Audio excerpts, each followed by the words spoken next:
মেয়েদের ক্ষেত্রে যৌন চাহিদাটা বেশি থাকে কোন বয়স পর্যন্ত? কোন বয়সে মেয়েদের যৌন চাহিদা বেশি থাকে এ সম্পর্কে আজ বিস্তারিত জানবো ডক্টর শায়লা হকের কাছ থেকে।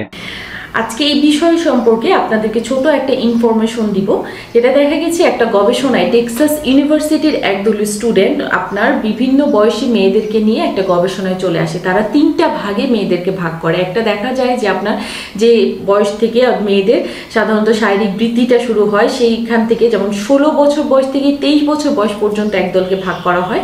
আরেক দলকে দেখা যায় আপনার 23 বছর বয়স থেকে 33 বছর বয়স পর্যন্ত ভাগ করা হয়, এবং পরবর্তীটা হচ্ছে আপনার 33 বছর বয়স থেকে 53 বছর বয়স পর্যন্ত মেয়েদেরকে ভাগ করা হয়। 3 বছরের মেয়েদের উপর গবেষণা করে তারা দেখতে পায় যে যাদের ক্ষেত্রে আপনার শারীরিক বৃদ্ধিটা মাত্র হচ্ছে, অর্থাৎ 16 বছর থেকে 23 বছরে যে মেয়েদের প্রতি সাধারণত দেখা যায় যে পুরুষদের আকর্ষণ হয়তো এই মেয়েদের প্রতি বেশি থাকতে পারে, কিন্তু এই ধরনের মেয়েদের শারীরিক চাহিদাটা সবচেয়ে কম থাকে। এদের তুলনায় যারা 23 থেকে 33 বছর বয়সে পৌঁছায় তখন দেখা যায় যে এদের থেকে শারীরিক চাহিদাটা অনেকাংশেই বেড়ে যায়। তো অনেকে দেখা যায় যে এই বয়সটাকে অনেকে চিন্তা করে যে এটা হচ্ছে বিয়ের উপযুক্ত সময়। এর পরবর্তীতে আপনার 33 থেকে 53 বছর যে বয়সটা, অনেকের ক্ষেত্রে দেখা যায় যে 33 বছরের একজন মেয়ে সাধারণত দেখা যায় যে তার দেখা যায় 1টা বা 2টা বেবি থাকে। অনেকে মনে করে যে বিয়ে হয়ে গেছে।